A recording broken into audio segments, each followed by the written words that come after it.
Hola y bienvenido a Curiosidad Nocturna. Esta noche nos dejamos llevar hacia el mundo antiguo y extraordinario del océano, la memoria profunda de nuestro planeta escrita en agua. Mucho antes de que se construyeran ciudades o se trazaran mapas, los mares ya estaban vivos, remodelando costas en silencio. Las olas tallaban acantilados y arrastraban arena.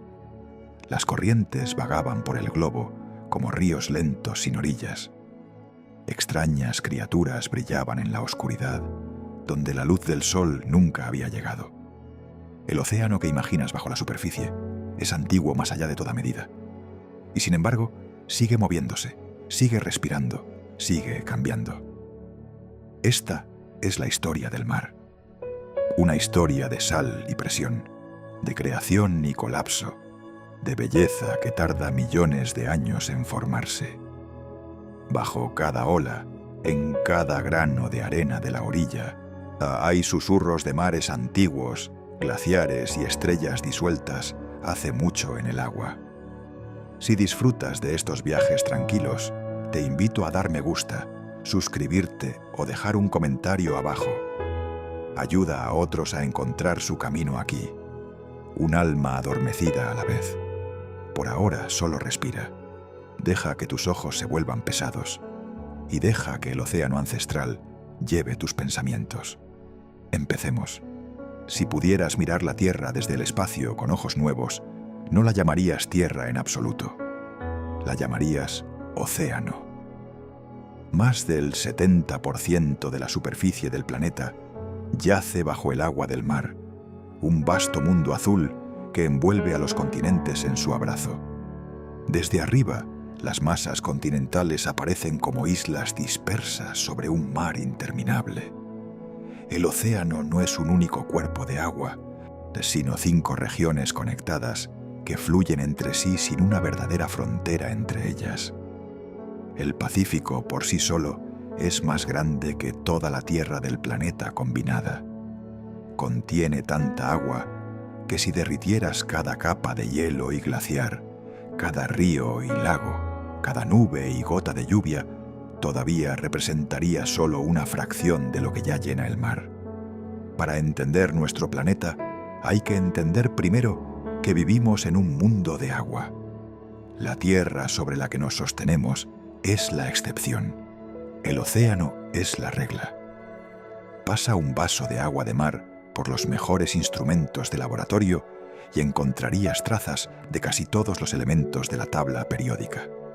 El oro, el uranio, el litio y el manganeso se disuelven en el mar en cantidades demasiado pequeñas para verse, pero lo bastante vastas como para importar. El ingrediente dominante es el cloruro de sodio, la sal de mesa común, que le da al agua de mar su sabor familiar. Pero disueltos junto a ella están el magnesio, el calcio, el potasio, el sulfato y el bicarbonato en un cóctel químico que ha permanecido notablemente estable durante cientos de millones de años. Los ríos transportan minerales erosionados de la roca y los depositan en el mar. Los volcanes del fondo marino añaden calor y química. Los organismos extraen elementos del agua para construir conchas y huesos. Y cuando mueren, esos materiales se hunden y se sedimentan, volviendo a circular por las profundidades. El océano no es un recipiente pasivo. Es el mayor laboratorio de química del mundo, ejecutando reacciones que gobiernan el clima, la vida y el propio aire que respiramos. Cerca de la superficie, a donde el sol calienta el agua y el viento agita las olas, el océano puede sentirse acogedor. Pero desciende apenas unos pocos cientos de metros y la temperatura cae drásticamente. Para cuando llegas al mar profundo, el agua se mantiene justo por encima del punto de congelación, unos pocos grados por encima de donde se forma el hielo. Este frío no es una simple curiosidad. Impulsa uno de los mecanismos más poderosos del océano, un sistema de circulación global que a veces se llama la Gran Cinta Transportadora Oceánica. En las regiones polares, el agua fría se vuelve densa y se hunde hasta el fondo, empujando las capas más profundas y poniendo en marcha todo el océano en cámara lenta. Ese movimiento transporta calor, oxígeno y nutrientes por todo el globo, conectando el calor ecuatorial con el frío polar en un bucle interminable que tarda aproximadamente 1000 años en completar un circuito completo. Las profundidades frías no son zonas muertas, son el corazón palpitante de una circulación que mantiene vivo el mundo de la superficie. Imagina descender al océano como si leyeras los capítulos de un libro. La primera capa, la zona fótica o iluminada, se extiende apenas 200 metros hacia abajo y alberga casi toda la vida fotosintética del océano. La luz solar todavía llega aquí y el agua bulle con plancton, peces y color. Por debajo se encuentra la zona crepuscular, donde la luz se desvanece hasta un tenue resplandor azul y los organismos sin equivalente en tierra flotan en la penumbra. Más abajo comienza la zona de medianoche, absolutamente oscura, fría y bajo una presión tremenda. La vida aquí brilla con su propia luz, cazando y escondiéndose en la negrura. La zona abisal se extiende por el verdadero fondo del océano, llanuras planas de barro, donde la presión aplastaría instantáneamente a un ser humano desprotegido. Y en el fondo absoluto, en la zona hadal, que solo se encuentra en las fosas más profundas, las criaturas han evolucionado durante millones de años en condiciones más extremas que la superficie de algunos planetas. Cada capa es un mundo separado, conectado solo por la lluvia lenta de partículas que cae desde arriba. Tenemos mejores mapas de la superficie de Marte que del fondo de nuestro propio océano. A pesar de siglos de navegación y décadas de investigación, la gran mayoría del lecho marino permanece sin cartografiar con alta resolución y sin explorar por ojos humanos. El mar profundo cubre un área mayor que toda la tierra del planeta combinada, pero solo una pequeña fracción ha sido observada directamente. Cada expedición que desciende a aguas inexploradas regresa con algo inesperado. Las nuevas especies descubiertas en una sola inmersión pueden ser decenas. Ecosistemas completos hallados en lugares que se creían yermos.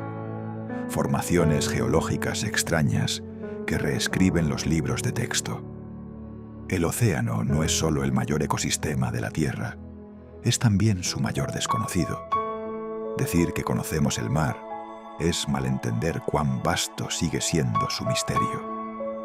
Las criaturas, paisajes y procesos ocultos bajo las olas pueden contener respuestas a preguntas que aún no hemos pensado en hacer. Cuando la Tierra se formó por primera vez a partir de polvo y roca en colisión, no existía ningún océano. El planeta era una esfera fundida, demasiado caliente para que el agua líquida existiera en su superficie. Pero a medida que se fue enfriando a lo largo de cientos de millones de años, los volcanes exhalaron enormes cantidades de vapor de agua que habían estado encerradas dentro de la roca. Ese vapor ascendió a la atmósfera que se enfriaba y finalmente cayó como lluvia. Durante milenios llovió sin parar, llenando cuencas y valles con los primeros mares primitivos. Pero la desgasificación volcánica por sí sola puede no explicar completamente cómo llegó tanta agua. Los meteoritos antiguos llamados condritas carbonáceas y los cometas contienen hielo de agua que coincide con la firma química de los océanos de la Tierra. Algunos científicos creen que un bombardeo de objetos helados del sistema solar exterior complementó el agua volcánica, aportando el ingrediente final. El océano no es simplemente viejo, está ensamblado a partir del universo mismo. Cuando respiras, estás llenando tus pulmones con oxígeno, producido en parte por los bosques y en parte por el mar. Diminutos organismos microscópicos llamados fitoplancton flotan cerca de la superficie del océano y realizan la fotosíntesis igual que los árboles, absorbiendo dióxido de carbono y liberando oxígeno. Su producción combinada es asombrosa. Los científicos estiman que el fitoplancton genera entre el 40 y el 60% de todo el oxígeno en la atmósfera terrestre. Son invisibles a simple vista y, sin embargo, su presencia colectiva conforma el aire de todo el planeta. Sin ellos, la vida terrestre tal como la conocemos no podría existir. Estas fábricas en miniatura también forman la base de casi todas las cadenas alimentarias marinas. Cada pez, ballena y ave marina depende en última instancia de ellos para obtener energía. Un florecimiento de fitoplancton puede verse desde el espacio como una nube turquesa arremolinada en el agua superficial. Estas pequeñas vidas hacen posibles cosas enormes. El agua es extraordinariamente buena, absorbiendo y liberando calor lentamente, una propiedad que hace del océano uno de los reguladores climáticos más importantes de la Tierra. El mar absorbe más del 90% del exceso de calor producido por el efecto invernadero, almacenándolo en sus vastas profundidades y liberándolo gradualmente. Sin este amortiguador, las temperaturas en la superficie oscilarían de forma mucho más drástica entre estaciones y entre el día y la noche. Si las corrientes oceánicas transportan el calor de los trópicos hacia los polos, moderando climas que de otro modo serían mucho más severos. Los suaves inviernos de Europa occidental son en gran parte un regalo de la corriente del Golfo, un río de agua cálida atlántica que fluye hacia el norte por la superficie del océano. La misma corriente que calienta Inglaterra y Noruega comenzó su viaje cerca del Ecuador, transportando el calor tropical miles de kilómetros antes de liberarlo en la atmósfera norte. El océano no solo responde al clima, lo crea. En el oeste del Océano Pacífico, al este de las Islas Marianas, el lecho marino se hunde en una fosa tan profunda que desafía la imaginación. El Challenger Deep, el punto más bajo conocido del océano, se encuentra a casi 11 kilómetros bajo la superficie. Si colocaras el monte Everest en su interior, la cima seguiría estando a más de 2 kilómetros bajo el agua. La presión a esa profundidad es aproximadamente 1000 veces mayor que en la superficie, suficiente para comprimir el acero y aplastar el aire de cualquier pulmón. Sin embargo, en la década de 1960, un pequeño sumergible llamado Trieste descendió hasta el fondo y la tripulación encontró vida allí. Un pez plano reposando sobre el sedimento. Un camarón nadando en la oscuridad. La vida había encontrado su camino, incluso en el extremo más límite de lo que el planeta puede ofrecer. Hoy, vehículos especialmente diseñados continúan explorando esta fosa, encontrando microorganismos en el sedimento que reprocesan material orgánico de maneras que afectan a la química de todo el océano. Desciende por debajo de unos pocos cientos de metros de agua oceánica y los últimos rastros de luz solar desaparecen. El mundo se vuelve negro absoluto. Sin embargo, no es oscuro como lo es una habitación sin ventanas. El mar profundo brilla. Se estima que entre el 70 y el 90% de los organismos del mar profundo producen su propia luz mediante una reacción química llamada bioluminiscencia. Los peces linterna danzan señuelos luminosos para atraer a sus presas. Los calamares destellan patrones que comunican o confunden. Las medusas pulsan con anillos azules fantasmales.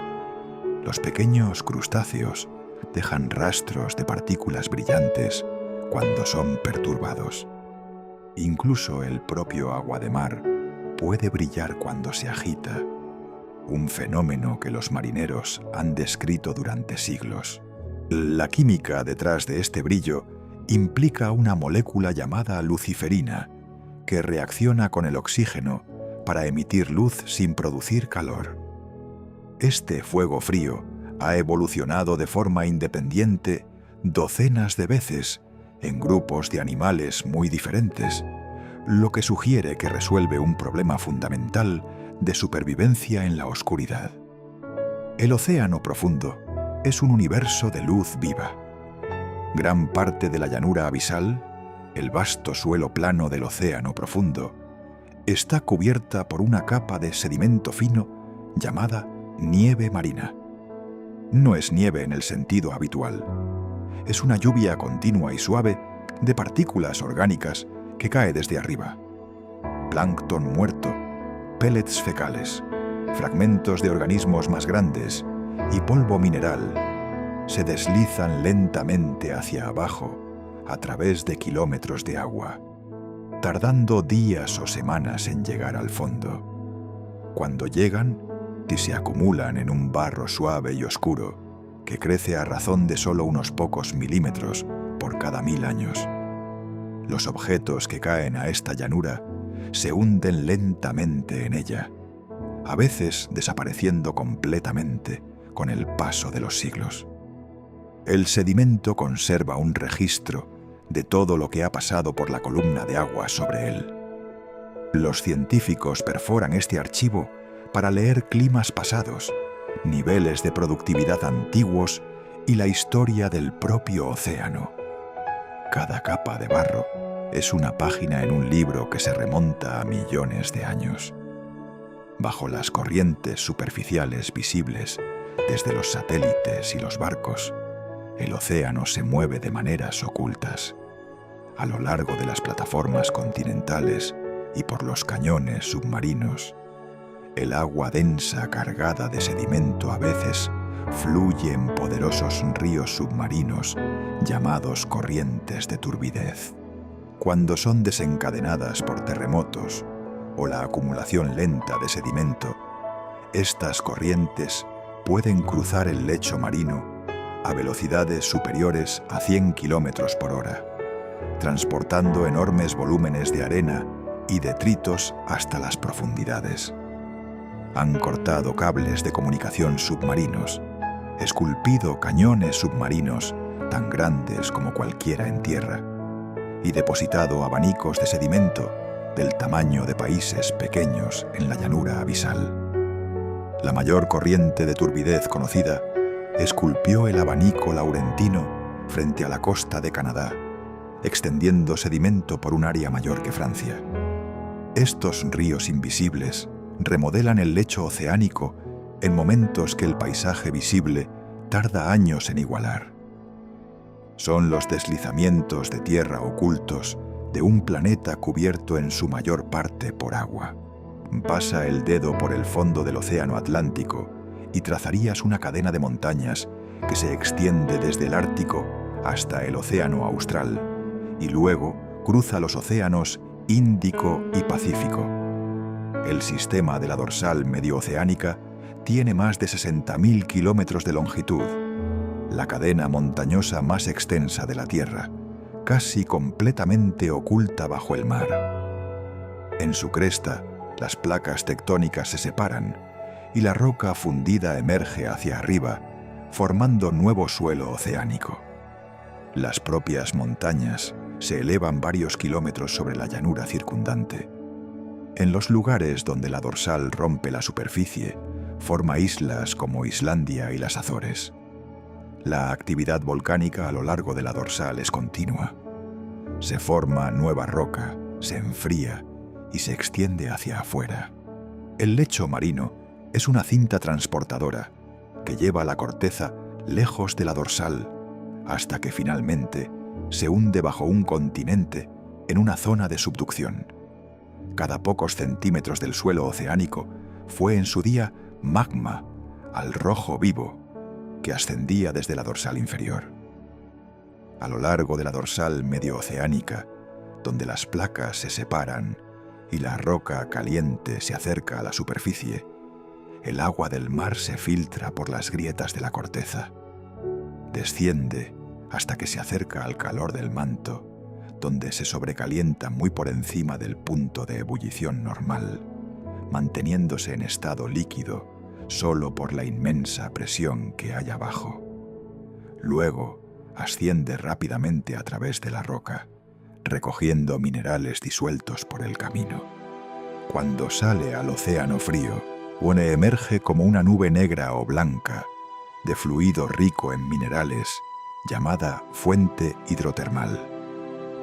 Alrededor de estas fuentes han evolucionado comunidades de vida que dependen completamente de la química en lugar de la luz solar. Las bacterias quimiosintéticas forman la base de una cadena alimentaria que incluye gusanos tubulares gigantes de 2 metros de longitud, camarones ciegos, cangrejos pálidos y peces translúcidos. Cada organismo aquí funciona gracias al calor y los minerales del interior del planeta. Estos ecosistemas son de los más aislados de la Tierra y han cambiado nuestra forma de pensar sobre los límites de la vida. El sonido viaja por el agua unas 4 veces más rápido que por el aire y a ciertas profundidades apenas pierde intensidad. En medio del océano existe una capa llamada Canal SOFAR, a cuyas siglas en inglés corresponden a Sound Fixing and Ranging, donde la presión y la temperatura se combinan para crear una autopista acústica. El sonido que entra en este canal puede recorrer miles de kilómetros, envolviéndose alrededor del globo como un mensaje susurrado en una catedral. Las ballenas aprovechan esta propiedad para comunicarse a través de cuencas oceánicas. Las profundas llamadas de las ballenas azules y los rorcuales, grabadas por debajo del rango auditivo humano, pueden viajar de un hemisferio a otro. Los científicos han utilizado el canal SOFAR para monitorear terremotos submarinos distantes e incluso para medir las temperaturas globales del océano, rastreando la velocidad con que el sonido viaja a través del agua que se calienta. El océano está lleno de sonido. La mayor parte es biológica, a los clics y canciones de criaturas que navegan, cazan y se comunican en un mundo donde la oscuridad hace que el oído sea más importante que la vista. Antes de que existieran las ballenas azules, los animales más grandes de la Tierra eran los dinosaurios. La ballena azul los supera incluso a los más masivos de ellos. Los adultos pueden crecer hasta más de 30 metros de longitud y pesar hasta 180 toneladas métricas, el equivalente aproximado de 30 elefantes. Un corazón del tamaño de un coche pequeño bombea sangre a través de un cuerpo tan vasto que un ser humano podría arrastrarse por sus arterias más grandes. Sin embargo, este gigante se alimenta de krill, crustáceos no más grandes que un dedo. Toma enormes bocados de agua, filtra los diminutos animales y los traga por millones. Durante la temporada de alimentación, una sola ballena azul consume hasta 4 toneladas de krill al día. A pesar de su enormidad, las ballenas azules son elusivas. Se encuentran en todos los océanos, pero nunca en grupos grandes. Sus llamadas de baja frecuencia pueden detectarse a miles de kilómetros de distancia. Estuvieron casi cazadas hasta la extinción en el siglo XX. Hoy, sus números se están recuperando, lentamente y en silencio, en algún lugar del azul profundo. Entre los sonidos más evocadores del océano están las canciones de las ballenas jorobadas. Estas complejas vocalizaciones pueden durar desde 20 minutos hasta varias horas, con patrones que se repiten y evolucionan a lo largo de una temporada de cría.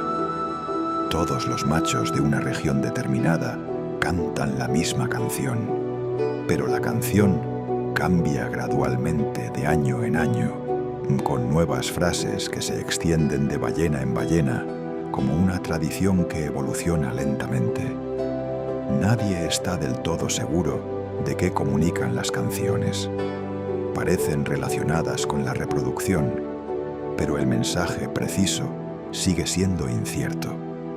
Lo que los científicos sí saben es que estas llamadas, que viajan a través del canal SOFAR, pueden ser escuchadas por otras ballenas a miles de kilómetros de distancia. Una ballena que canta frente a Hawái puede estar respondiendo a una llamada que se originó cerca de Alaska. El océano es un mundo acústico y las ballenas se encuentran entre sus hablantes más elocuentes, llenando el agua oscura con composiciones que no tienen parangón en tierra. Ningún animal en la tierra cambia su apariencia de forma más dramática o más rápida que el pulpo.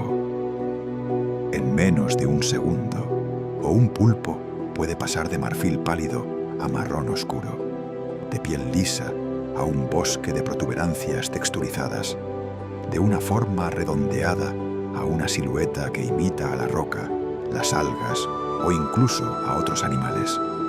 Esta capacidad está controlada por millones de células que cambian de color, llamadas cromatóforos, que se expanden y contraen bajo control neuronal directo. El pulpo no ve el color en el sentido convencional. Sus ojos carecen de los receptores de color que tienen los humanos. Sin embargo, produce exhibiciones de color de una precisión asombrosa. Los científicos creen que puede percibir el color a través de fotorreceptores en la propia piel. La inteligencia detrás de este camuflaje es igualmente notable. Los pulpos resuelven rompecabezas, utilizan herramientas, aprenden observando a otros y juegan con un comportamiento que antes se creía exclusivo de los mamíferos y las aves. En los arrecifes poco profundos del océano, estas criaturas de 8 brazos se encuentran entre los animales cognitivamente más complejos que existen. Un arrecife de coral que parece roca sólida, en realidad está vivo. Cada brazo ramificado y cada domo redondeado está formado por innumerables pequeños pólipos, animales de cuerpo blando más pequeños que una uña. Cada pólipo construye una copa de piedra caliza a su alrededor para protegerse, y cuando muere, la copa permanece. Los nuevos pólipos crecen sobre los viejos. Capa a capa, colonia a colonia, el arrecife se eleva hacia la luz solar a lo largo de siglos y milenios. La gran barrera de coral frente a la costa de Australia se extiende más de 2000 kilómetros, siendo la mayor estructura biológica de la Tierra y lo suficientemente grande como para verse desde el espacio. A pesar de cubrir menos del 1% del suelo oceánico, los arrecifes de coral albergan aproximadamente una cuarta parte de todas las especies marinas conocidas. Son las selvas tropicales del mar. Cada pólipo de coral mantiene una relación con algas microscópicas llamadas zooxantelas que viven en sus tejidos, compartiendo los productos de la fotosíntesis en una asociación que impulsa todo el ecosistema del arrecife. Cada año la actividad humana libera miles de millones de toneladas de dióxido de carbono a la atmósfera. Sin el océano, ese gas se acumularía mucho más rápido de lo que lo hace. El mar absorbe aproximadamente el 30% de todo el dióxido de carbono de origen humano, secuestrándolo en sus profundidades mediante una combinación de procesos físicos y biológicos. En la superficie, el dióxido de carbono se disuelve directamente en el agua. En la zona fótica, el fitoplancton lo absorbe durante la fotosíntesis y lo incorpora en materia orgánica. Cuando esos organismos mueren, Parte de ese carbono se hunde en el océano profundo, en lo que los científicos llaman la bomba biológica, extrayéndolo de la atmósfera durante siglos o milenios. Este servicio es enorme y en gran parte invisible. El océano es el sumidero de carbono más importante del planeta, pero tiene un coste. A medida que más dióxido de carbono se disuelve en el agua de mar, el océano se vuelve más ácido. Este proceso, llamado acidificación oceánica, amenaza las estructuras de carbonato de calcio de los corales o los moluscos y muchos plancton que sustentan las redes alimentarias marinas. Desde mediados del siglo XX, el océano global ha subido aproximadamente 20 centímetros y la tasa se está acelerando. Dos procesos son los responsables. El primero es la expansión térmica. A medida que el agua de mar se calienta, se expande ligeramente en volumen. El segundo es el deshielo del hielo en tierra. Los glaciares y las capas de hielo de Groenlandia y la Antártida están perdiendo masa a tasas crecientes, y esa agua de deshielo fluye hacia el océano, elevando su nivel. Para las comunidades costeras y las islas de poca altitud, incluso pequeñas subidas del nivel del mar pueden ser catastróficas. Las marejadas ciclónicas que antes inundaban una vez al siglo pueden inundar anualmente. El agua salada se infiltra en los acuíferos de agua dulce. Las playas erosionan y las islas se encogen. El océano no se preocupa por fronteras ni economías. Sube constantemente, llevando la firma térmica de cada tonelada de gas de efecto invernadero liberada a la atmósfera. El mar es la memoria del calentamiento del planeta y registra esa memoria en el lento y paciente ascenso de su superficie. Si pudieras rastrear el viaje de una sola gota de agua a través del océano, la seguirías en un viaje de aproximadamente 1000 años. Comenzando cerca de la superficie en los trópicos, sería transportada hacia el norte por corrientes superficiales cálidas. En el lejano Atlántico Norte se enfriaría, se volvería más densa y se hundiría hasta el fondo. Desde allí, fluiría hacia el sur por el Atlántico profundo, alrededor de la punta de África, por el Océano Índico y hacia el Pacífico. Eventualmente ascendería en regiones de surgencia a lo largo de las costas y volvería a la superficie, calentada por los trópicos, para comenzar el ciclo de nuevo. Este gran circuito se llama circulación termohalina, impulsada por diferencias de temperatura y salinidad. Distribuye el calor del ecuador a los polos, lleva oxígeno a las profundidades y trae nutrientes a la superficie, donde la vida más los necesita. Si esta circulación se ralentizara significativamente, las consecuencias climáticas alcanzarían cada rincón del globo. Cada pocos años, un calentamiento del Pacífico tropical central y oriental desplaza los patrones de viento, las corrientes oceánicas y las precipitaciones de todo el planeta. Este fenómeno, llamado El Niño, puede traer inundaciones devastadoras a Perú y California, mientras hunde a Indonesia y Australia en la sequía. Debilita el monzón sobre India, calienta los inviernos en el norte de los Estados Unidos y fortalece los huracanes en el Pacífico, mientras los suprime en el Atlántico. La escala de la perturbación producida por un simple cambio en la temperatura del océano es asombrosa. Su contraparte, la Niña, invierte estos efectos, enfriando la misma región y produciendo resultados aproximadamente opuestos. Juntas, estas dos fases forman la oscilación del Sur-El Niño, la señal climática interanual más poderosa de la Tierra. Cada sequía, inundación y temporada de tormentas está influenciada por el estado del Océano Pacífico.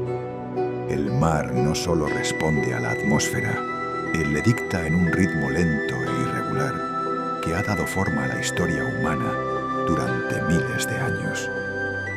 Cuando el agua dulce se congela, el hielo se forma en la superficie y aísla el agua de abajo, permitiendo que los peces sobrevivan el invierno bajo una tapa helada. El agua de mar se comporta de manera diferente porque la sal disuelta reduce su punto de congelación. A medida que el agua superficial se enfría, se vuelve más densa y se hunde, trayendo agua ligeramente más cálida de abajo en una mezcla constante. Cuando el océano finalmente se congela, el hielo resultante es diferente en estructura y comportamiento. El hielo marino está lleno de pequeños canales repletos de salmuera extremadamente salada que drena hacia abajo a medida que el hielo se forma, creando agua fría y densa que se hunde al fondo e impulsa la circulación profunda. En los canales que permanecen, algas y bacterias especializadas sobreviven en uno de los hábitats más duros de la Tierra y forman la base de una cadena alimentaria dependiente del hielo que incluye krill, peces, focas y osos polares. El océano que se congela no es un lugar muerto. Es un ecosistema extraño y especializado, moldeado enteramente por la física de la sal y el frío. Un gran iceberg se desprende de un glaciar en Groenlandia o la Antártida como una isla de hielo de agua dulce del tamaño de una ciudad pequeña. Emprende un viaje que puede durar décadas, impulsado por corrientes y vientos a través de miles de kilómetros de océano abierto. A medida que viaja, se derrite por abajo y por arriba, liberando agua dulce que reduce la salinidad de los mares circundantes y alimenta florecimientos de fitoplancton con agua de deshielo glaciar rica en hierro. Los icebergs más masivos, llamados témpanos tabulares, se desprenden de las plataformas de hielo de la Antártida y pueden superar el tamaño de algunos países europeos. Un iceberg rastreado por satélites fue a la deriva desde la Antártida, cruzando el Atlántico y hacia el Océano Austral antes de disolverse finalmente. El deshielo de estos gigantes congelados se está acelerando a medida que aumentan las temperaturas del océano.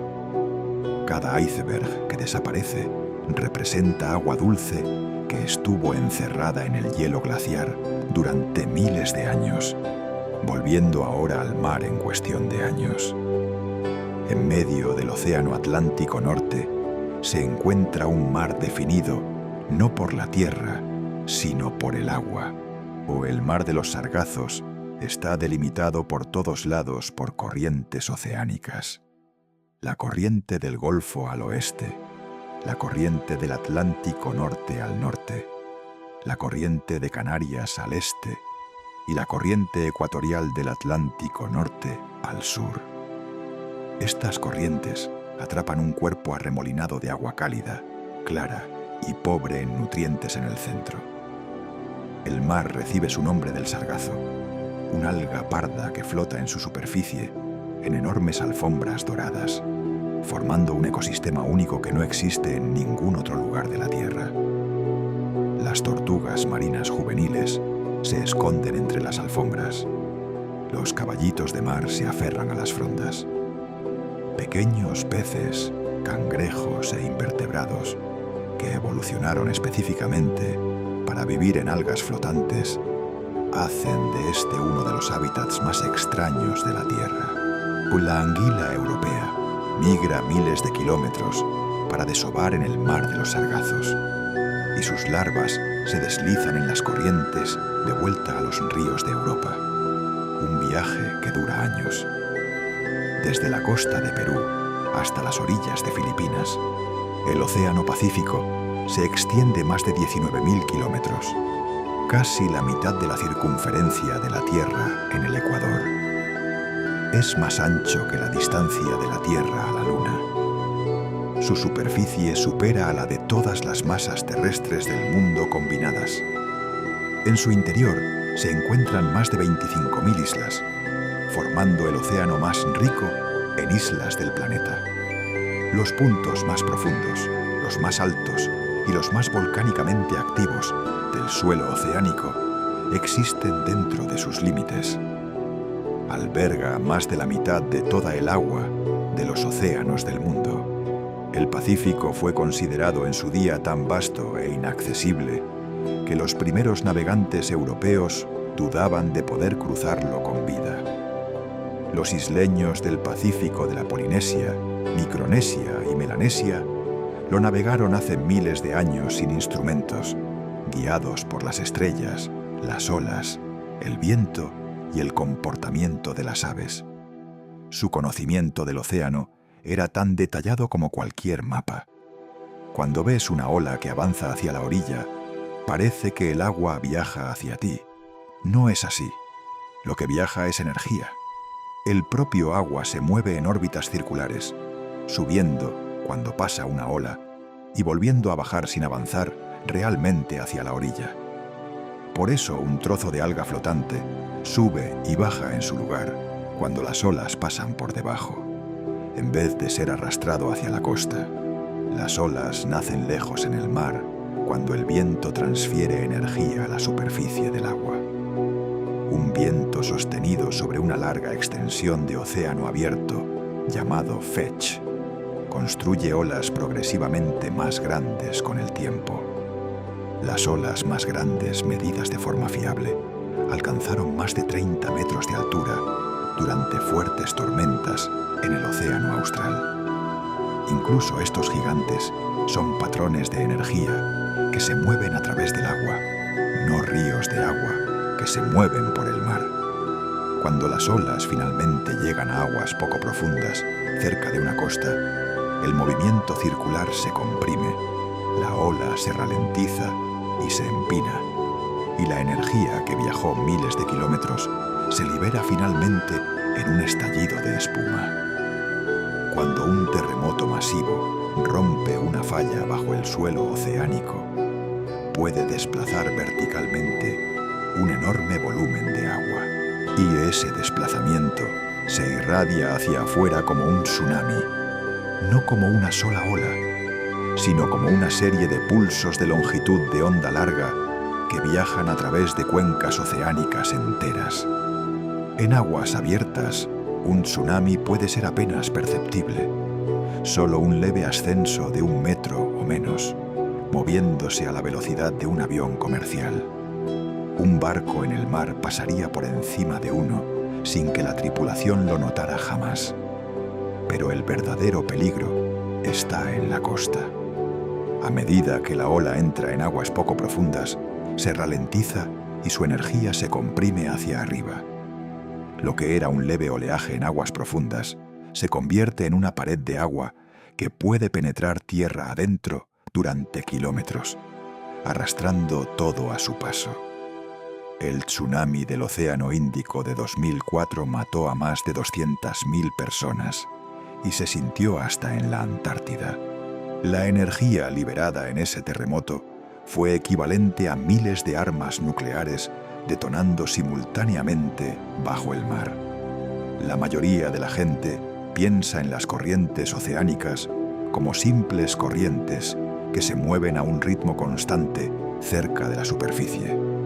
En realidad, el interior del océano está lleno de complejos remolinos giratorios, sistemas meteorológicos submarinos que pueden persistir durante años. Estas masas de agua en rotación, algunas que se extienden cientos de kilómetros, atrapan y transportan calor, sal y nutrientes a medida que viajan. Se forman cuando las principales corrientes, como la corriente del Golfo, desprenden lazos giratorios de agua de la misma manera que un río desprende meandros. Dentro de un remolino, el agua gira lentamente, aislando su química interna del mar circundante. Algunos remolinos llevan agua cálida a regiones frías, otros extraen agua fría de las profundidades, creando parches temporales de productividad biológica. Los satélites pueden detectar su firma en la superficie como ligeras variaciones en la altura del mar. bajo la superficie son invisibles y sin cartografiar. El océano interior es tan dinámico y meteorológico como la atmósfera que lo cubre, solo que a cámara lenta. El mundo visual submarino no se parece en nada a lo que vemos sobre la superficie. Ciertos peces y cefalópodos perciben la luz polarizada, una propiedad de la manera en que oscilan las ondas de luz que es invisible para los ojos humanos. En el agua, los patrones de luz polarizada cambian con la profundidad, el ángulo y la posición del sol, y algunos animales utilizan estos patrones para la navegación, o la detección de presas y la comunicación. Los camarones mantis llevan esto al extremo. Tienen 16 tipos de fotorreceptores, comparado con los 3 del ojo humano, y pueden detectar 12 longitudes de onda diferentes, del color además de la luz ultravioleta y polarizada. Su mundo visual contiene canales de color que no tienen nombre en ningún idioma humano, porque ningún ser humano los ha visto jamás. En el océano, la vista evolucionó bajo presiones completamente diferentes a las de la Tierra. El agua absorbe rápidamente la luz roja, dejando un mundo azul en las profundidades. Los sistemas visuales de las criaturas marinas están sintonizados con este entorno de maneras que los hacen genuinamente ajenos a nuestra experiencia. Mucho antes que los dinosaurios, antes de que los árboles hubieran evolucionado completamente, antes de que el primer vertebrado se arrastrara a tierra, los tiburones ya nadaban en los océanos de la Tierra. Los tiburones más antiguos conocidos aparecen en el registro fósil hace unos 450 millones de años, antes incluso de la extinción masiva, que acabó con más del 90% de las especies marinas. Mientras esas extinciones rehacían el océano a su alrededor, los tiburones sobrevivieron y continuaron. Las formas modernas que reconocemos evolucionaron en un periodo de tiempo mucho más corto, pero el plano básico de un depredador cartilaginoso, con un excelente sistema sensorial y una forma corporal eficiente, apenas ha cambiado en cientos de millones de años. Los tiburones detectan los campos eléctricos generados por los músculos vivos y pueden oler una sola gota de sangre diluida en un enorme volumen de agua, y sienten los cambios de presión a través de su sistema de línea lateral. Están perfectamente diseñados por 400 millones de años de prueba, perfeccionados a través de cada extinción que el planeta les pudo lanzar. En medio del Océano Pacífico, elevándose desde el suelo oceánico, se encuentra el volcán Mauna Kea. Su cima se sitúa 4 kilómetros sobre el nivel del mar, lo suficientemente alta como para recibir nieve en invierno. Pero medida desde su base en el fondo marino, Mauna Kea se eleva más de 10 kilómetros, convirtiéndola en la montaña más alta de la Tierra por esa medida, superando incluso al monte Everest. El océano oculta docenas de tales gigantes. Los montes submarinos, volcanes subacuáticos que no llegaron del todo a la superficie o se elevan miles de metros desde la llanura abisal y forman hábitats aislados que atraen concentraciones de vida marina. Sus laderas crean zonas de surgencia, donde el agua profunda rica en nutrientes sube a la superficie, alimentando florecimientos de productividad. Muchos montes submarinos fueron descubiertos solo en las últimas décadas, cartografiados por sonar desde buques de investigación que cruzaban aguas que se creían sin rasgos destacables. Cada uno es una montaña en la oscuridad, y como todas las montañas, cambia el clima a su alrededor, las corrientes que fluyen por ella y la vida que se aferra a ella. Las medusas han flotado por los océanos de la Tierra durante al menos 500 millones de años, convirtiéndolas en en uno de los grupos de animales multicelulares más antiguos conocidos, o preceden a los dinosaurios en casi 300 millones de años y han superado cada extinción masiva que ha experimentado el planeta. Logran esta longevidad sin ninguna de las maquinarias que asociamos con la vida compleja, sin cerebro para procesar información, sin corazón para bombear fluido, sin sangre para transportar oxígeno. En su lugar, tienen un sistema nervioso simple que coordina su campana pulsante, una red difusa de células que percibe la luz, la gravedad y la química sin nada que se parezca al pensamiento. Sus cuerpos son aproximadamente el 96% agua. Algunas especies no crecen más que una uña. Otras, como la medusa melena de león, arrastran tentáculos de más de 30 metros de longitud. La Turritopsis dohrnii, una pequeña especie del Mediterráneo, o puede revertir a su forma juvenil después de alcanzar la madurez sexual, reiniciando efectivamente su ciclo de vida y potencialmente viviendo de forma indefinida bajo las condiciones adecuadas. La corteza oceánica no dura para siempre. En las zonas de subducción alrededor del Océano Pacífico y en otros lugares, la corteza oceánica densa se hunde bajo la corteza continental más ligera y se sumerge de nuevo en el manto, donde se funde y se une a la roca fundida de abajo. Este proceso es implacable y continuo. El Océano Pacífico se está encogiendo varios centímetros cada año, a medida que su suelo desaparece bajo Asia, las Américas y las cadenas de arcos de islas que marcan el límite de subducción. El mismo proceso construye los volcanes del Anillo de Fuego del Pacífico y genera los terremotos que sacuden regularmente a Japón, Chile y Alaska.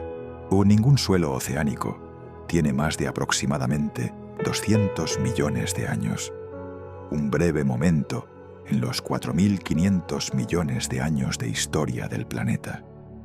El suelo del Mediterráneo está desapareciendo activamente bajo el sur de Europa, un proceso que eventualmente cerrará el Mediterráneo por completo y construirá una cadena montañosa donde ahora se encuentra el mar. Camina por un desierto del suroeste de Estados Unidos y observa los acantilados en capas que se elevan a tu alrededor. Muchas de esas capas son caliza, y la caliza se forma a partir de las conchas acumuladas de organismos marinos en mares cálidos y poco profundos. La piedra bajo tus pies fue suelo oceánico.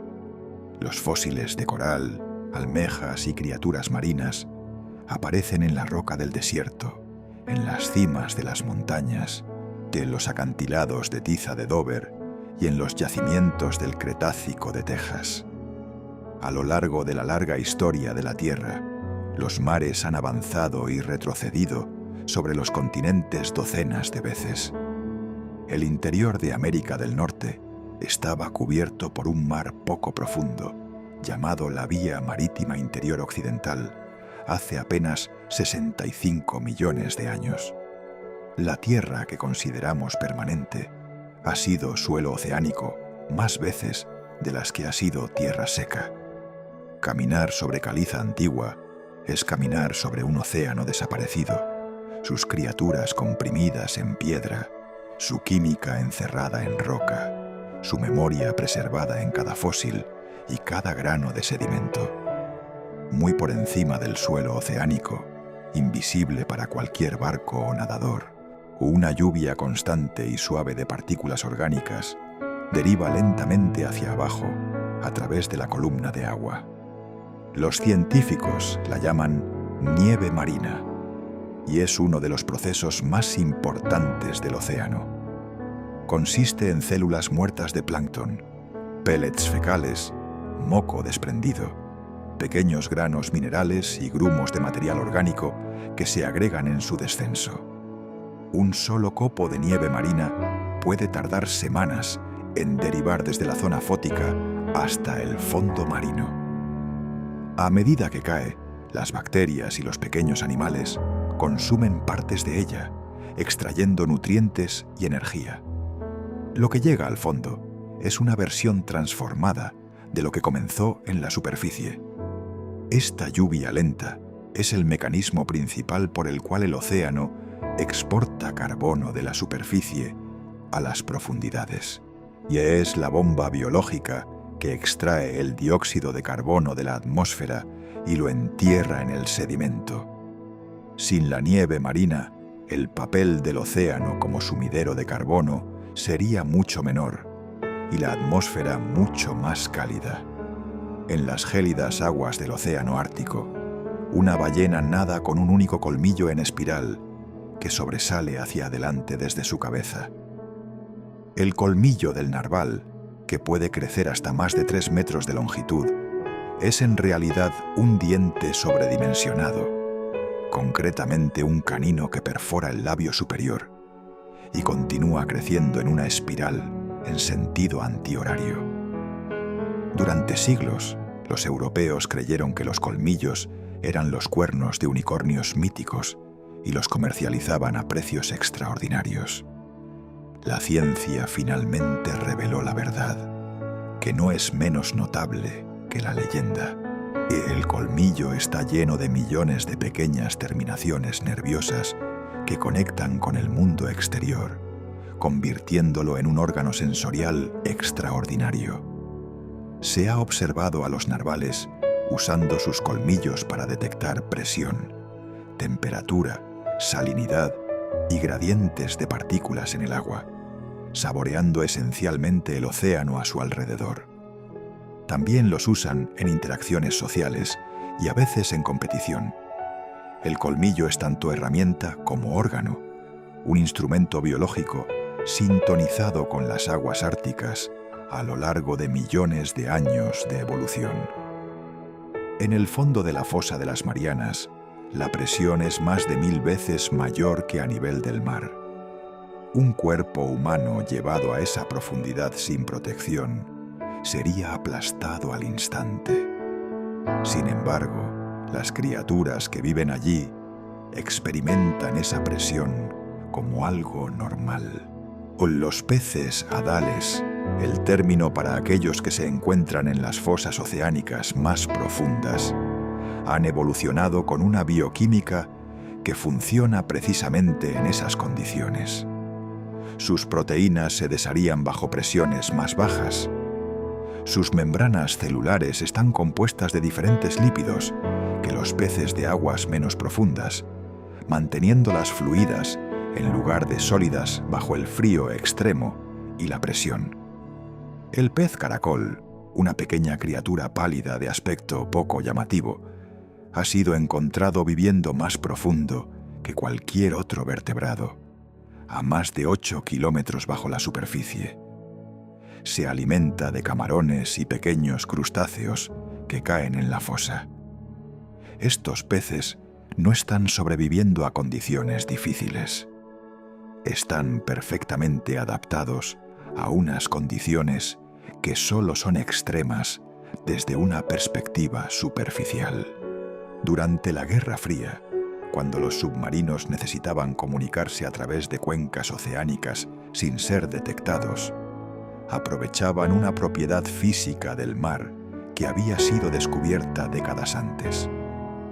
El canal SOFAR, una capa de profundidad donde el sonido viaja de manera excepcionalmente eficiente, permitía a los submarinos enviar señales acústicas codificadas a miles de kilómetros con una pérdida mínima de intensidad de señal. Este mismo canal transporta las llamadas de baja frecuencia de las ballenas, permite a los hidrófonos distantes detectar terremotos submarinos y ha sido utilizado por los científicos para monitorear los cambios en la temperatura del océano, midiendo la velocidad con que el sonido viaja a través del agua que se calienta. El canal existe porque la velocidad del sonido depende de la temperatura y la presión. Por debajo de la cálida superficie, la temperatura disminuye y ralentiza el sonido. Pero a mayor profundidad, el aumento de la presión lo acelera de nuevo. A la profundidad en que estos dos efectos se equilibran, el canal SOFAR forma una guía de ondas acústica natural. Es una estructura invisible en el océano, detectable solo con instrumentos, utilizada por criaturas que evolucionaron millones de años antes de que los humanos pensaran en escuchar.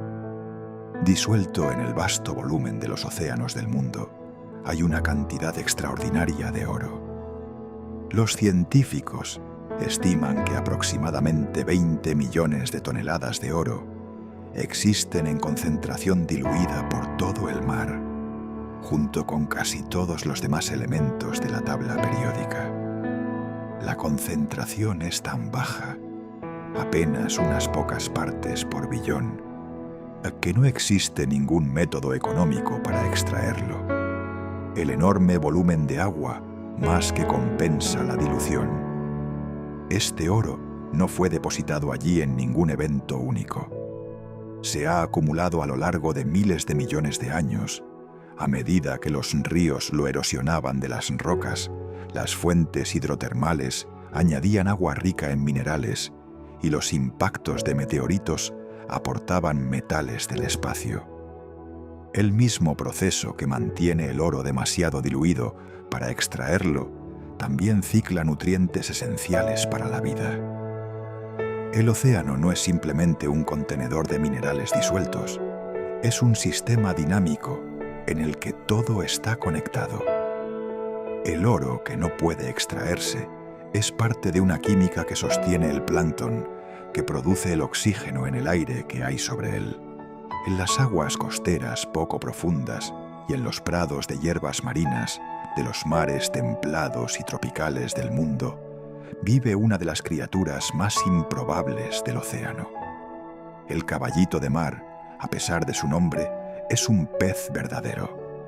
Respira con branquias, tiene vejiga natatoria y está clasificado entre los peces de aletas radiadas. Pero casi todo lo demás sobre él desafía las expectativas. Nada en posición vertical, impulsado solo por una pequeña aleta dorsal que bate decenas de veces por segundo. Utiliza su cola prensil para aferrarse a las hierbas marinas contra las corrientes. No tiene estómago, lo que significa que debe comer casi constantemente para sobrevivir. Pero lo más notable es su estrategia reproductiva. La hembra del caballito de mar deposita sus huevos en una bolsa de cría en el vientre del macho, donde él los fertiliza o los nutre a través de una red de vasos sanguíneos y los lleva hasta el nacimiento. Algunas especies dan a luz a más de 1000 caballitos de mar en miniatura en un solo evento. El macho carga cada embarazo. En el reino animal, esta inversión de los roles reproductivos es extraordinariamente rara. Bajo la superficie del océano, el fondo marino no es una llanura uniforme, sino un paisaje tan variado como cualquier continente. En varios lugares del mundo, pozas de salmuera se asientan en el fondo del océano como lagos submarinos, llenas de agua tan densa en sal y metano que no se mezcla con el agua de mar circundante. Tienen una superficie y una orilla definidas. Organismos extraños que evolucionaron específicamente para su química extrema viven en la salmuera o en sus bordes. Donde el agua fría y densa fluye sobre una dorsal submarina o cae en cascada por el otro lado formando una catarata. La catarata del estrecho de Dinamarca, una cascada de agua ártica fría que cae hacia el Atlántico, desciende más de 3,5 kilómetros, convirtiéndola en la catarata más alta de la Tierra en altura. Transporta un volumen de agua aproximadamente 5 veces mayor que el caudal del río Amazonas.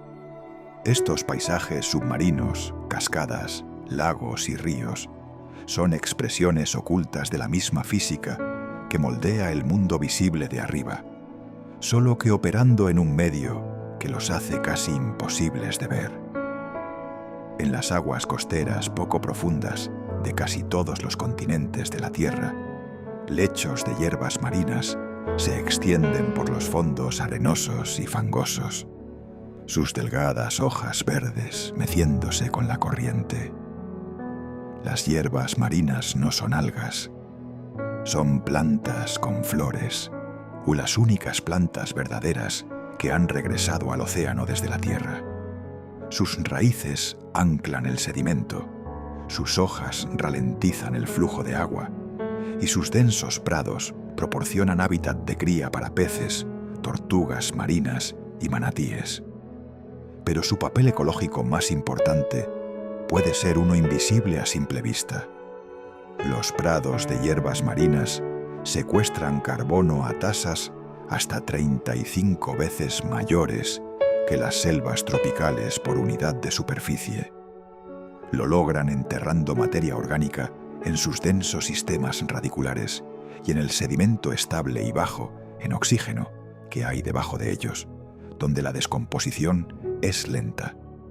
Los científicos llaman a esto carbono azul, en distinción del carbono secuestrado en los bosques.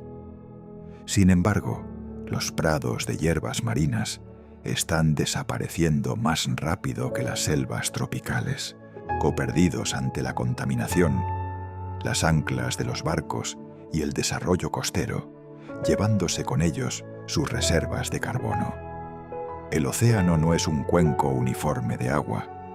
Está estratificado en capas horizontales invisibles, separadas por fronteras abruptas llamadas termoclinas y haloclinas, donde la temperatura y la salinidad cambian bruscamente en apenas unos pocos metros. En los océanos tropicales, una capa superficial cálida se asienta sobre una capa profunda fría, como el aceite sobre el agua, resistiendo la mezcla. Esta estratificación significa que los nutrientes atrapados en las frías profundidades no pueden subir fácilmente a la superficie iluminada, donde la vida podría usarlos. En contraste, los océanos polares se mezclan más libremente, llevando los nutrientes a la superficie y apoyando una extraordinaria productividad biológica. Los submarinos aprovechan las termoclinas para esconderse del sonar, ya que el sonido se refracta en el límite de densidad de maneras que crean sombras acústicas. Los peces navegan por estas capas invisibles, cazando donde la surgencia fría lleva a las presas a la superficie. La estructura estratificada del océano es fundamental para cómo distribuye el calor, el oxígeno y los nutrientes. Es tan importante para el mar como los frentes meteorológicos para la atmósfera, dando forma a todo lo que vive en su interior. A lo largo de las costas tropicales y subtropicales de más de 100 países, los manglares crecen en la zona de agua salobre entre la tierra y el mar, sus enredados sistemas radiculares elevándose desde las llanuras de barro marítimo como catedrales naturales. Son algunos de los ecosistemas más productivos de la Tierra y albergando peces y camarones juveniles, secuestrando carbono en sus densos suelos de turba y filtrando los contaminantes del agua costera. Pero los manglares también proporcionan un servicio que los ingenieros todavía se esfuerzan por replicar. Sus densas redes de raíces disipan la energía de las olas, reduciendo la altura de la marejada ciclónica hasta en la mitad en algunos estudios.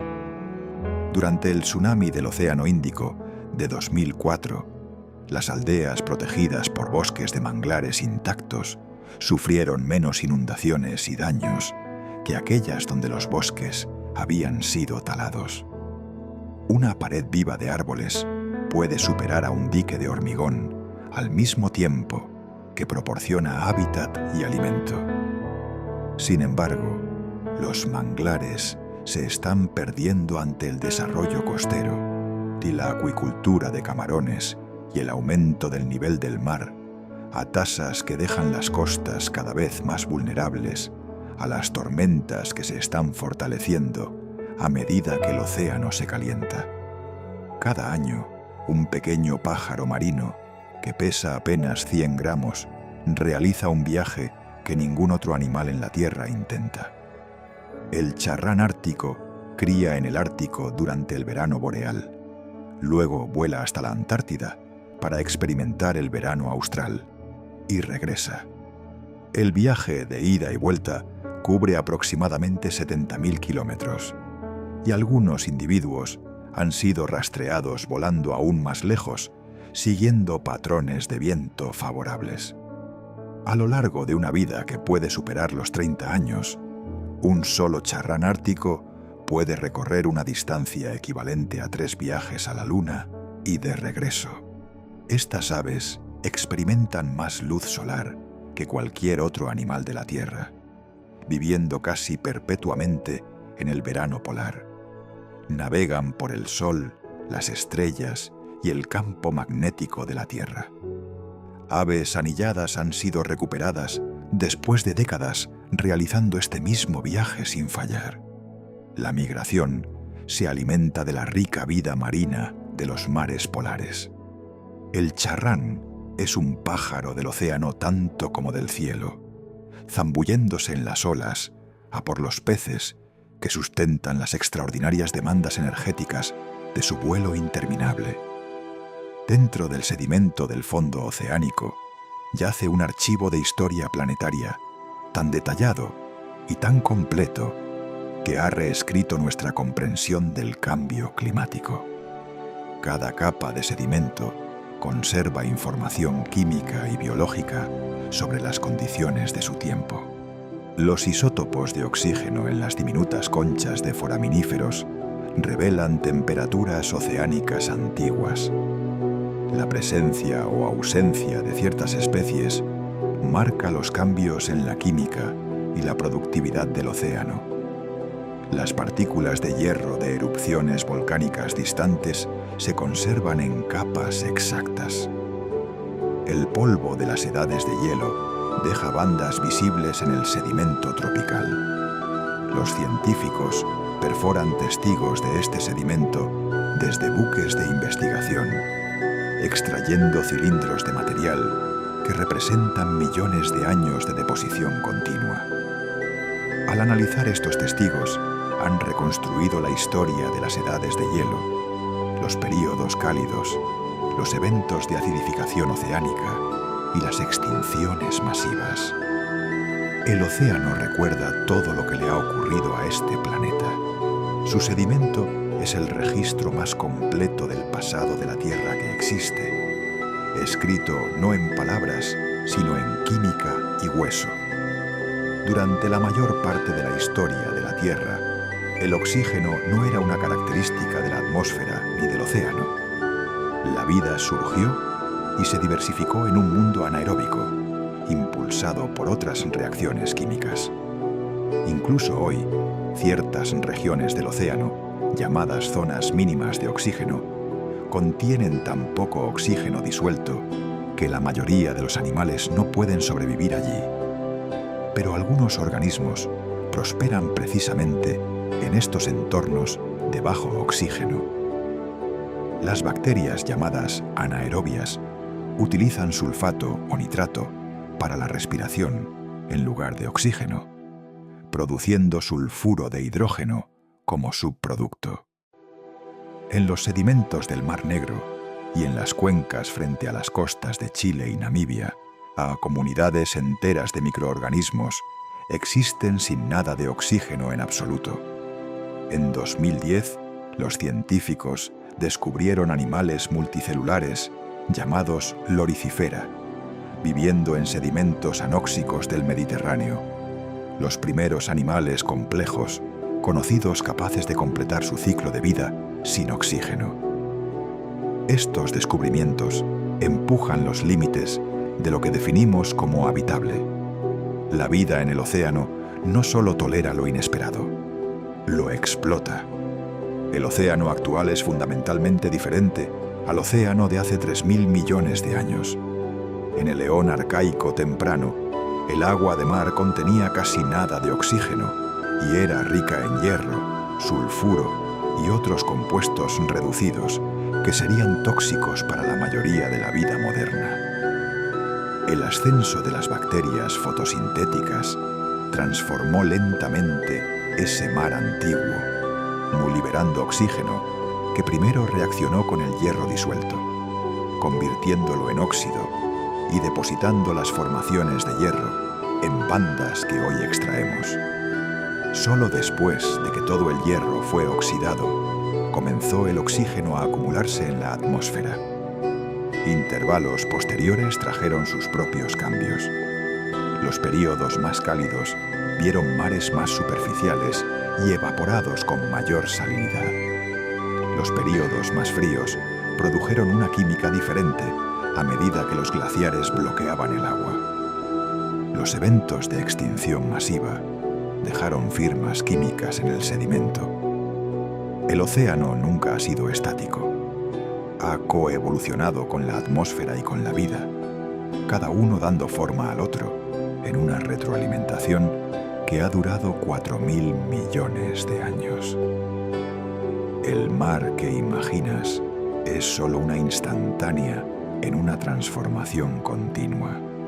Cada vez que un buque de investigación despliega redes o cámaras en partes inexploradas del océano profundo, regresa con algo desconocido para la ciencia. Las nuevas especies se describen del océano a una tasa que sería notable, incluso si el océano estuviera bien explorado. Dado lo poco que ha sido muestreado directamente, el verdadero número de especies no descritas es probablemente enorme. Las estimaciones sugieren que el océano puede contener entre 500.000 y 1 millón o más de especies aún esperando ser identificadas. Muchas de ellas serán microorganismos, bacterias y arqueas con bioquímicas distintas a cualquier cosa estudiada en laboratorios. Pero también se siguen descubriendo animales más grandes. El calamar gigante, alguna vez considerado un mito, fue fotografiado vivo en su hábitat natural, por primera vez, solo en 2004. Nuevas especies de ballenas picudas han sido descritas en las últimas décadas. El océano no está meramente escondiendo secretos. Está lleno de taxonomías enteras que todavía no hemos encontrado. Nuestro conocimiento de la vida en este planeta es incompleto en proporción directa a cuánto poco del océano hemos explorado. Durante aproximadamente los primeros 4.000 millones de años de vida en la Tierra, el océano fue su único hogar. Los organismos unicelulares aparecieron en el mar. La vida multicelular evolucionó allí. Los primeros animales con simetría y órganos, las primeras criaturas con ojos, los primeros depredadores y presas, todos se originaron en el océano. La explosión cámbrica, la rápida diversificación de los planes corporales complejos de los animales, que comenzó hace aproximadamente 540 millones de años y ocurrió enteramente bajo el agua. Los peces evolucionaron en el océano antes de que el primer vertebrado se arrastrara a tierra.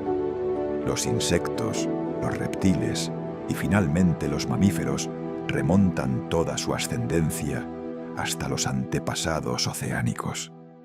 Incluso las plantas que colonizaron la Tierra lo hicieron a partir de algas verdes que primero dominaron la fotosíntesis en mares poco profundos. El océano no es simplemente un ecosistema, es el vivero evolutivo del que surgió toda la vida compleja en la Tierra, moldeado por presiones de selección que permanecen sin cambios en muchas partes del mar profundo. Cada criatura en tierra lleva dentro de su biología la memoria del mar. Antes de que los hidrófonos comenzaran a grabar el interior del océano en el siglo XX, la gente imaginaba el mar profundo como un mundo de silencio absoluto. La verdad es precisamente lo contrario. El océano está lleno de sonido. Las ballenas cantan, chasquean y gimen. Las colonias de camarones chasquean sus garras en ráfagas coordinadas que generan sonidos más fuertes que un motor a reacción. Los peces producen gruñidos, croaks y silbidos para la comunicación, el cortejo y la defensa del territorio. El propio fondo marino cruje y retumba con la actividad geológica. Los terremotos distantes envían temblores de baja frecuencia a través del agua. La lluvia crea un siseo en la superficie. Incluso el hielo que se rompe en los mares polares produce sonidos que viajan miles de kilómetros. El ruido humano de los barcos, el sonar y la industria ha añadido una nueva capa con la que muchos animales marinos ahora tienen que competir. El paisaje sonoro del océano es una sinfonía compleja que lleva tocando cientos de millones de años, en capas e intrincada, llena de comunicación que apenas estamos comenzando a descifrar. En el borde del mar, donde las olas lavan y retroceden 2 veces al día, yacen algunos de los hábitats más productivos y biológicamente diversos de la Tierra. Las pozas de marea son pequeños bolsillos de agua de mar atrapados en depresiones rocosas entre las mareas. En una poza no más grande que una bañera pueden coexistir docenas de especies. Las estrellas de mar cazan mejillones. Los cangrejos ermitaños aprovechan lo que deja la marea. Las anémonas filtran el plancton con tentáculos ondulantes. Los vígaros raspan las algas de las superficies rocosas. Los gobios se esconden en grietas, mientras los blénidos saltan entre pozas. O cada criatura en una poza de marea debe sobrevivir condiciones que oscilan entre extremos. 2 veces al día, agua de mar fresca repone la poza. Entre mareas, el agua puede calentarse al sol, enfriarse en la niebla, volverse más salina al evaporarse o refrescarse con la lluvia. Los organismos que viven allí se encuentran entre los más resistentes ambientalmente de la Tierra, adaptados a la imprevisibilidad de maneras que los convierten en sujetos ideales para entender cómo responde la vida al cambio. Los mapas dividen el océano en el Pacífico, el Atlántico, el Índico, el Austral y el Ártico. Pero estas fronteras son invenciones humanas. El agua no respeta las líneas trazadas en papel. El océano es un cuerpo continuo, conectado en cada frontera, intercambiando agua, calor, sal y vida a través de cada división imaginaria. Una molécula de agua evaporada del océano Índico tropical puede caer como lluvia en el Amazonas, fluir hacia el Atlántico, derivar hacia el norte en una corriente superficial, hundirse en el agua profunda del Atlántico Norte, viajar por el fondo oceánico hasta el Pacífico y ascender en una surgencia frente a la costa de Perú. Este viaje dura cientos de años. Durante él, esa molécula de agua ha participado en cada parte de la química del océano, ha ayudado a sostener incontables organismos, ha influido en el clima de 3 continentes y ha registrado las condiciones de cada océano que ha atravesado. Los 5 océanos nombrados son un océano que lleva diferentes nombres. No tiene principio ni fin. Simplemente se mueve, siempre. El océano que existe hoy no es el océano de hace 100 años y no será el océano de dentro de 100 años.